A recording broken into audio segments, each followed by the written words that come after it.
Hey, good afternoon, everybody, and welcome to the second series of CisilionLIVE. It's actually our debut today on LinkedIn Live. So I just want to quickly shout out LinkedIn. So thanks to you guys for allowing us to use and debut the same platform that some of the world's largest organizations and biggest influencers are using. We're in fine company. And speaking of company, I'm joined by the usual suspects from Series 1, Rob Quickenden, our Chief Strategy Officer, and Iqbal Javed, our Head of Modern Workplace, two of the busiest guys in the organisation at the moment, much like myself. And picking up from where we left off during lockdown, where it was more guidance around what people should be doing to survive and get through the difficulties of the new normal. We're now privileged and proud to be able to talk about some of the things we've done for our customers and some of the strategies that our customers have been employing over the last couple of months to either get people back in the office, retain a full work from home group of people, and naturally, as I am, as you can see today, a hybrid worker who spends 3 days in the office and a couple of days at home as well, which is, for me personally, the best work-life balance I've ever had. And, you know, again, hopefully a lot of our customers and a lot of you guys that are watching today on LinkedIn are seeing the same thing. And maybe kicking off before we go into what our customers are doing is I just want to say London itself today is a lot busier, certainly this week, than it was while I was coming in during lockdown.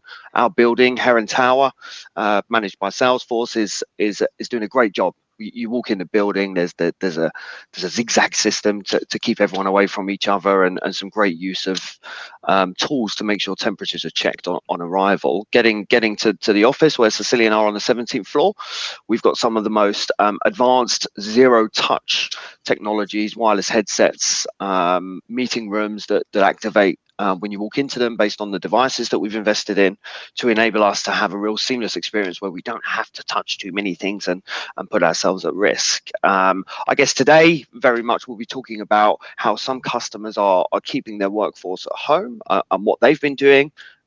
Hybrid workers like myself, what the best approach is there, and what companies are doing to fulfill my kind of requirements from a persona perspective, and naturally those poor unfortunate souls that are being pushed back into the office, whatever, 5 days a week again, what they're up to. I'll start where we should, I guess, which is home working. Moving into the hybrid world, and Iqbal, Rob, I know you guys have been doing an awful lot with some big law firms, retailers, insurance firms in the city. And Iqbal, I guess from your perspective, home workers, we've gone from that knee-jerk, let's just spend a load of money and get a load of staff. What are the trends that you're seeing now? What are organizations doing to keep their workforce happy, safe, and productive at home?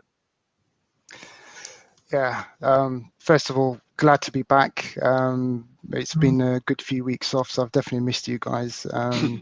I think we spent most of the pandemic doing this podcast, and hopefully a lot of the audience who were watching us through that time enjoyed what we discussed and found it educational. Hopefully now we're reaching a wider audience through LinkedIn, so we're really obviously excited to be part of that conversation. As we've said, today is all about us getting back to that the new normal that we've always talked about, but ultimately this isn't just about going back to the office. It's about creating a hybrid environment for users so that they can continue to work the way they had done previously, or maybe even in a more productive way. And one of the things that we've been focusing on for our customers is building a home working environment that's kind of fit for purpose. And the way we've kind of done this is identified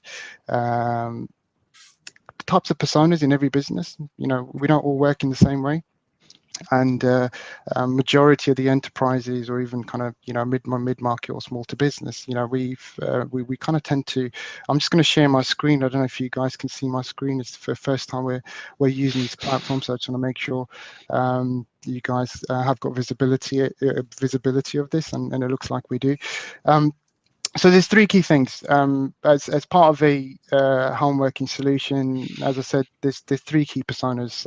One, frontline worker, so that's anybody who's kind of dealing with customers. They're quite critical. Generally, there could be a contact center user speaking to the customers, it's essential that they're able to access the information that they need and are able to speak to the customers 100% of the time. You've then got the back office, which pretty much covers off most areas of many businesses, including IT, and then obviously the all-important executive, so C-level. And we all recognize that one piece of technology doesn't fit everybody or everybody's budget. Therefore, we do need to look at all of these different areas. And what we've done is we've kind of broken down what the key components that are required within a home working environment. I think a lot of these things get missed. The focus generally tends to be on the device itself, or potentially the headset at home, and everything else will hopefully take care of itself. But that's not always the case. What I'm finding in particular is if we focus on the top part of this list, the internet connection and the home network. We've seen many customers who have a full-blown contact center. They've sent their agents home, and they've struggled to deliver QoS or struggled to deliver that teleworking solution it's not been as robust because of various issues. And as an example here, we've positioned a Z3 Meraki. We've got the ability to deploy 4G within this as backup to your internet connection. It also has auto VPN back into your corporate office, so you can maintain that connection to your office, essentially extending your corporate environment into your home environment. And then looking at the kind of LAN itself, if again the wireless isn't fit for purpose, we found the TP-Link solution in particular being quite a useful one, being able to hardwire your devices in, and that to us has delivered a pretty robust and an efficient solution for many of our customers. And then moving on from that, we're a big Microsoft house. We've working with customers to redeploy their laptop devices. Surface has been very popular during that time, and likewise we talked about headsets, and just as an example here, kind of low to mid-range, ideal for contact centers. And just quickly kind of moving over to back office and exec, you get to see, the needs tend to kind of, the needs change depending on what type of user you are. And across the board there, you'll see at the top, we've positioned Meraki, not always necessary. We've gone with what we've seen being the most popular solution. And then moving to the far right, and which I think has been quite innovative of so some of our customers, and some of what we've done is deployed things like 4G antennas for those users that live in the sticks where they don't really necessarily have good internet connections, and that's certainly something that's helped them to be able to carry on working from home. And then the rest of the technology just kind of depends on personal preferences and things like that. But what we try and do is we try and make sure that it's not just about deploying kit, it's about being able to deploy this and then support this. So from our perspective, we've built these bundles so that we are able to not just monitor and maintain these environments, but to deliver good support to the individual users. So it's essential that you do pick out the right equipment. This is all tried and tested. We've got customers using these today, and we think we've pretty much nailed down that home working solution for many of our customers, and many of those are utilizing these. I'm just going to pass over to you, Rob. I don't know if do you have any other thoughts around what are you seeing among some of the customers that you're speaking to at the moment? How are they benefiting from implementing the right solutions at home?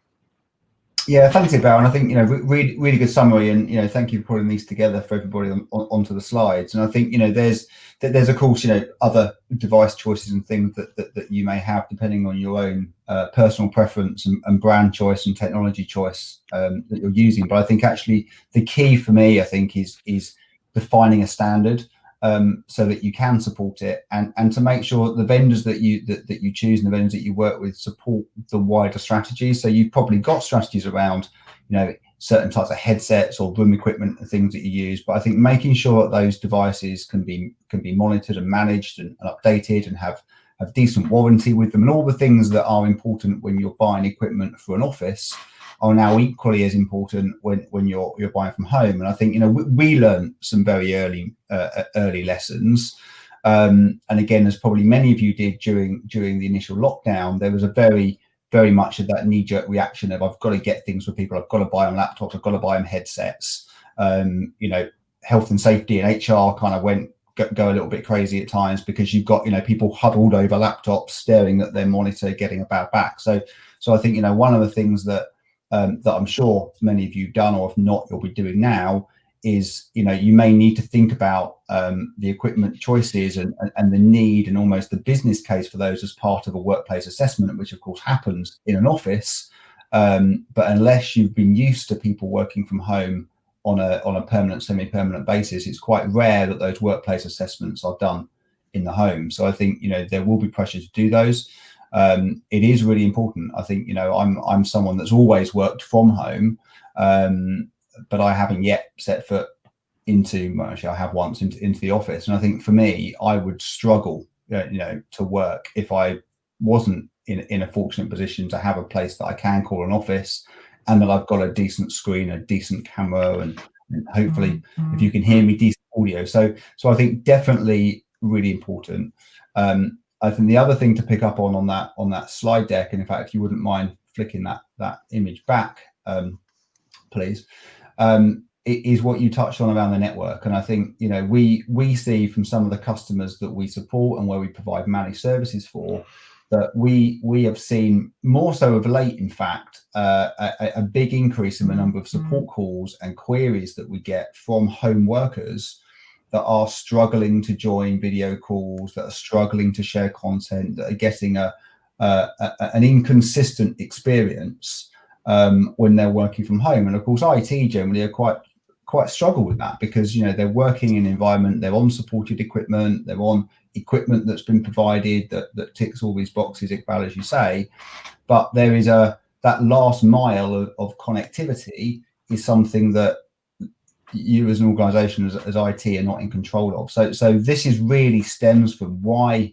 are we talking about internet connectivity? Why are we talking about the LAN and the WAN? You know, everyone's got Wi-Fi at home in these days, and they have, but is it engineered? Is it configured? Is it designed to really truly support home working? And I think during lockdown, we had to cope with what we had. I think now, as you start evaluating your return to work strategy, and again, Iqbal, you know, you touched on what are we seeing? I'm seeing pretty much every single enterprise customer that I'm working with looking at, you know, circa 70%, you know, some maybe 40, but you know, half and half definitely having a work from home mentality, whether that is permanently for a percentage of the organization or long-term shift work, day on, day off. Because I think everybody's realizing, particularly with the new lockdowns that are starting to come in place, that is likely to be what happens. It may not, we all hope it doesn't, but we have to be prepared for that to be at least the medium-term model. So thinking about the network and how people connect is key. And one other thing before I run out of breath and hand back to Craig is also, how do you know? So I think certainly having the equipment is key, but I think the other thing that, you know, you've seen a lot of, and whilst a lot of these tools existed in your monitoring platforms that you're probably already using, they've become a lot more important. So, even down to some of the tools that might exist within Office 365 or in the Webex platforms or within your enterprise networking monitoring platforms, a lot of them have the ability to monitor end user experience. And a lot of that goes down to, how well are your users connecting, and where is that against the norm, even identifying particular regions that might have an issue, which may well be related to the ISP that they're working with or the broadband connection they're working with. So I think there are some good insights to help you. I'm not suggesting that we're not suggesting you rush out and buy a load of kit and put, dedicated home networking into everybody. But if you do it across a standard, research the equipment, the Meraki equipment that Iqbal's been talking about is fantastic. And of course, it allows you to monitor it and manage it centrally, just like you would with a with a home office. Absolutely. And if you do want to buy loads of new technology, come to Cisilion, of course. I'm sure Rob was itching to say that. I had a funny moment talking to Iqbal, you know, the law firm, managing partner in 4G antennas. What would the neighbours say? How big are these things? And those kind of questions. And that's very much the mentality, I think, of a lot of execs at the moment is, well, how can I get the best out of my home studio or my home office? And that's quite an exciting thing to see. But the challenge the home workers present to all organisations and providers is that companies are going from having 5 offices to 500 offices real fast. So another challenge we faced, and we're getting to grips with it real fast, is how the logistics works. The UK is really easy, Europe's quite easy, around the world, crikey, it's a big challenge. So I'd compel anybody in the technology team to start looking into those kind of challenges as people do start receiving 4G antennas and TP-Link accelerators and all of that. Certainly, I guess moving into the hybrid world is very much what I'd consider myself at the moment is a hybrid worker, and for me it's about having the best of both worlds, having that great experience when I'm in the office that makes me feel safe enough to come in, but also having the best technology at home. How, Rob, are our clients, how are we helping our clients achieve that both on-prem in the office and also traveling between the two and getting to home?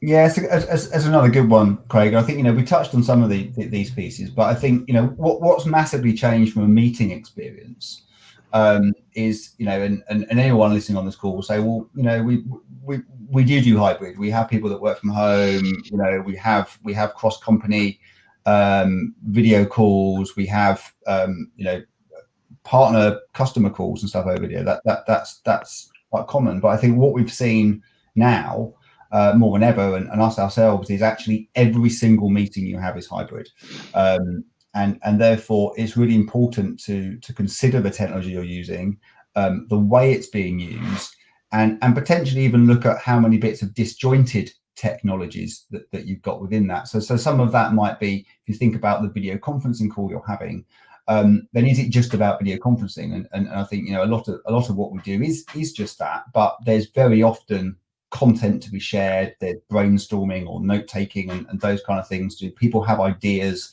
And in physical meeting rooms, naturally, I think participants feel quite open to get up and draw on a board or draw on a whiteboard or whatever it is, or even all draw on their surfaces or whatever it is they're using. Quite often, and I think some of this is about experience, some of this is about confidence, some of it is about training, is to really ensure you're using the tools that you invested in. You know, most of these collaboration tools that we use, whether that's Webex or whether that's Microsoft Teams, for example, have got extensive collaboration functionality. You know, they've got raise hand functions, they've got transcribing functions to take the text and take the audio and turn it into text. You can record it and play it back. You've got digital whiteboards that everybody can, you know, contribute and show their ideas. You can mark up content and collaborate on content. And if you look at the stats that these vendors will produce and the amount of training content that's being produced, and in fact, just you know, on our own, the amount of assistance we are now providing our customers with adoption and training materials, is most of those features aren't being used. So what you end up with is a compromised experience for those people that are remote, which is in some cases more than ever before. So it is worth just making sure that your teams know how to use the tools, practice using the tools, teach people how to use the tools, using the tools, because you want to make sure that if you've got people joining remotely, or even the majority of people joining remotely, how do you do those things that you would normally do in an office? So, you know, collaborating on a whiteboard, sharing ideas, you know, all the things that typically happen in a meeting without anybody feeling left out. And I think a lot of that is about encouraging people to use video, because video is important, and it's how we used to work when we used to see people. We were face to face. Encouraging, you know, from a platform perspective, it's worth thinking about how many disjointed platforms that you've got to make that join experience seamless. If somebody joins a meeting and they've got poor audio because they are out and about, or they've got kids in the background and having things on the speaker don't work, then the ability to have that platform call them back, or for them to dial in as well to ensure they've got the best audio experience is really key. So they're probably my big tips, but I think you've got to think about that really importantly, and it's a good time to think about that meeting experience, the equipment that you're using, both at home, but of course. Thanks, Rob. And one for you, Iqbal.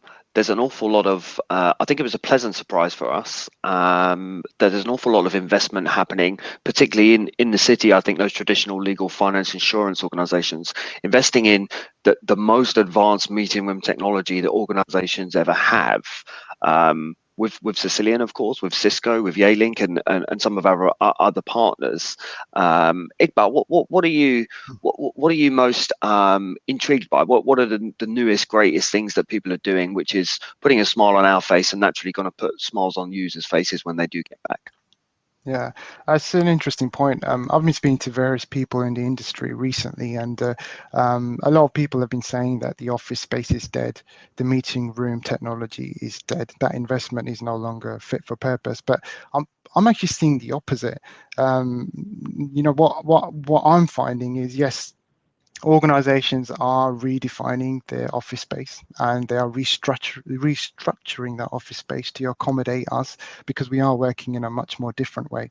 But one thing is definitely prevalent, and that's enabling video in the workspace. This is amazing how many organizations have so many meeting rooms, yet no video in those rooms enabled. The fact of the matter is now, even if you have 10% of your workforce that are coming into the office, how will they be engaging with those that are remote? You go into the office for a face-to-face interaction, and that's great, but how can you start to then incorporate other people that are working from home into that conversation, into that meeting? So I think it's even more important, actually, if you look at it. The fact that organizations are looking to enable video is there. Organizations have set aside budget. I mean, that's probably the one thing that we're probably busiest doing at the moment, is speaking to customers around how they can restructure their office environment to deliver this service. And I've just got a slide that I'm just going to show. It's all about navigating this pandemic that we've gone through, and it's about navigating us back to the office. How do we now redefine this normal post-COVID? And some of the key things that just wanted to point out that I've got on here is, one of the first things, there's technology there now to apply touchless entry. So using things like thermal camera technology, detecting people with temperature, and if that's the case, security can set those people aside and then either send them home. Using Bluetooth or voice recognition, facial recognition to gain entry without touching anybody, without interacting with anybody, is definitely one of the key things.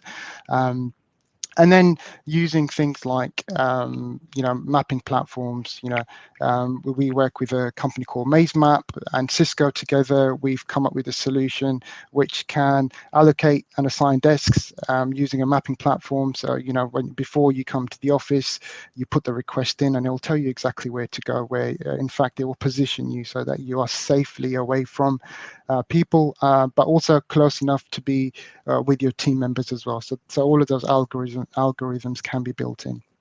And then whilst you're in the office, you need to see what rooms are available in real time. We know you can check in Outlook to see what's been booked, but it's nice to be able to use the technology in the rooms to see whether there's people in that room.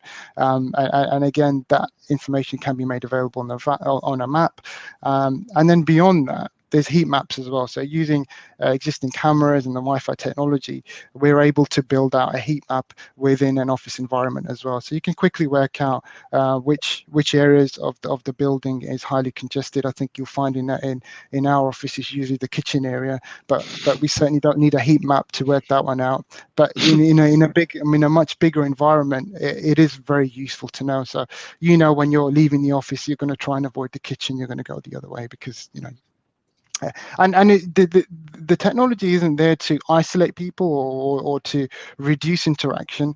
What I find is everybody has different levels of kind of safety that some people are comfortable interacting with others and others prefer that distance. So this gives you the control, and that's the important thing. We want users to feel safe and comfortable when they come back to the office, and know that the technology is there to support them regardless of what their levels of safety is.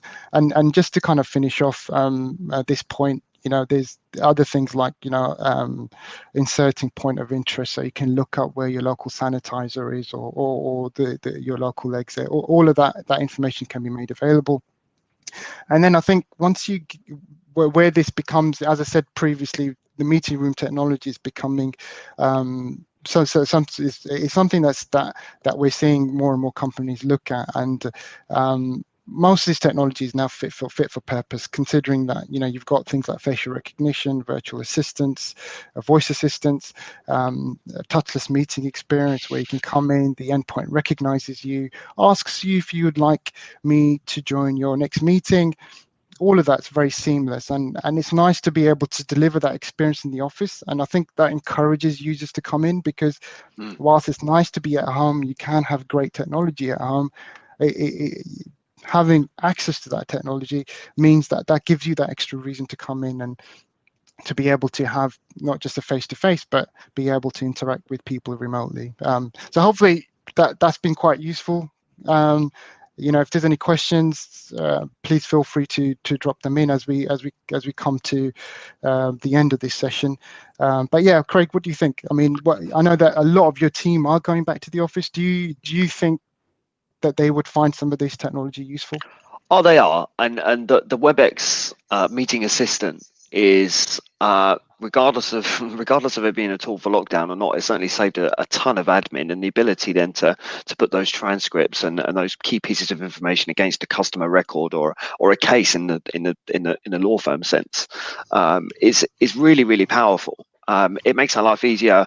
Also, the meeting room situation, as I said yesterday, I walked into what we call London Meeting Room 2, walked in there and it recognized who I was just because my device had told the room I was there. Click to start meeting, one click on my personal device on the screen, and then off we go. Whereas normally, despite the dream of one-touch meetings, it hasn't really been nailed by many organizations until now. So that's really good. I think the encouragement for us as a sales business, that the frontline workers that we are, is to have the social interaction with our clients. And I say any clients that are watching live today, we're in London. If you're around and you want to have a bit more of an in-depth discussion about this, then please reach out to Cisilion. I'm pretty sure we're one of the first IT companies back, and certainly being able to have more access to our clients that way.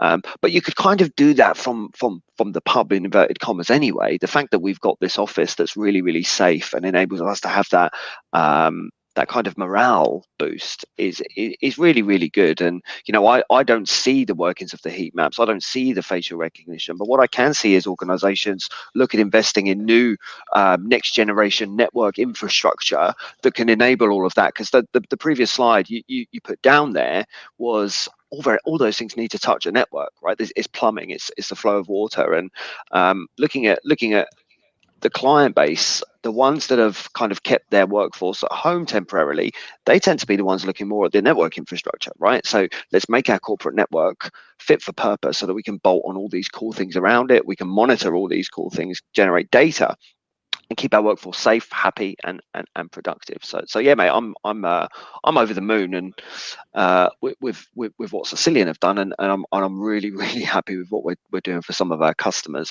I guess, Rob, as someone who's thought about coming in a couple of times, I know you've been in a couple of times. What are your thoughts on how comfortable or what's encouraging you to come back to the office most? Yeah, I think I'll pick this up, and actually there's a question as well we've had in the comments, which I'll address as well. So I think, I think one of the things that for many people that this time away from the office has had for most people is a time to properly reevaluate work-life balance and the kind of things that are important, and almost not doing things just because that's what you do. And I think we've said this before, but the COVID-19 has been the biggest work from home experiment in the world ever. And I think, you know, we have seen so many organizations, as we said at the beginning, changing their mindset. You know, organizations that were very rigid around, well, no, you have to come to work, you can't work from home, you know, you need to have acceptance to work from home. It's almost like you need a permission slip at school to kind of do it. Going, do you know what, we don't want you wasting time traveling when you've proven you can do your job from anywhere. So I think it then becomes just like it would be to go and see a customer, just like it would be to work at home, you'd need to have a reason, is almost a flip of that, as to actually, well, what's your reason to be in? And sometimes those are really important. It is around the things that keep us human. It is around our social interactivity. It is about our well-being and our mental state and seeing people and connecting to people, both people we work with and of course, you know, you, our customers. But I think for me, it is just that, you know, if I have a day where most of what I'm doing, I can do over video and I can do remotely, then that's fine. You know, if you want to come into the office, then do. I think, and one of the questions we've had in the chat window actually is about, you know, do we see more or less meeting space in offices, and kind of how do we see the challenge? And I think one of the things I certainly see happening, and certainly some of the big projects that we're involved in around meeting room refresh, is just that. It's about making the office a really great place to come, so that people aren't just going in to do work and sit at their desk when they could sit and do that from home, because most people don't need to do that. Of course, there are people that don't have a place where they can work reliably at home, and therefore, of course, the office is a really, really important place for them to come and work. But I think when you are in there will be more meetings. Every meeting is likely to be hybrid. Therefore, you do probably need more meeting spaces. There's probably less desk space required, but more investment in making sure that there are quiet places to work, because everyone's been used to a quiet place to work. There are places to go and have, you know, collaboration, you know, video calls with other colleagues, without being in the mass room. You know, you don't want everybody in a big open plan office all on a video call. You know, that's just going to be really, even with the best noise cancelling technology and headsets and stuff, it's going to feel like you're in a call center. So I think, again, you know, we are seeing this. You know, we are seeing large enterprises issuing tenders, issuing RFIs, having discussions with us, trialing new kit to work out how to make the office the best place for the future. I bumped into the CEO of Landmark on our floor in Herentale yesterday. And firstly, just to respond to the question, I thought for a CEO of what is effectively a real estate business, he was very, very calm under the circumstances, and I think that we can learn from that, right? None of us can change what's going on outside of our buildings. It's how we respond to what's going on. And what I'd say is certainly I agree with what you said there, Rob. We will see much less desk space. We'll see more meeting space, but overall, I think on the macro, you're going to see companies have a lot less real estate, frankly. But hopefully that gives more room for startups, more room for co-working spaces, and all those good things. So I think the question's right. We'll see less, but we'll use that less real estate to provide a better real estate experience over a period of time, kind of like cinemas did a few years ago. It was quite a strange experience going to a cinema a few years ago, but now we've got the nice lounging chairs and to the catering to the chairs and all of that. But look, I know we're short of time, and I know, Iqbal, you are the mastermind behind next week's session with Cisco. Should we wrap up, say farewell to our LinkedIn followers, and thanks to everyone that's listening? Iqbal, over to you for wrap up. A great discussion, by the way. I think time's kind of flown today. There's lots of stuff to cover off, but yeah, I mean, in terms of, I'm really excited to talk about next week. We'll obviously, you know, you'll see some communications coming out this week. But if we can just quickly share the slide, the plan is we're gonna give away some free headsets. These are Cisco's award-winning 730 coming in platinum and carbon black. So please do register for the event. If you do, you put your name in, then you're in for a shout. We've got a handful of these to give away, but they are one of the best Bluetooth headsets out in the market at the moment. I'll hopefully have one to test next week as well for next week's session. But we've got Mark Needham coming in from Cisco. He'll be joining us, and he'll be talking about the future of work. where the focus will be on how we've survived, how we're currently in the process of reviving, and how we can thrive. I think that's where we're going to get to.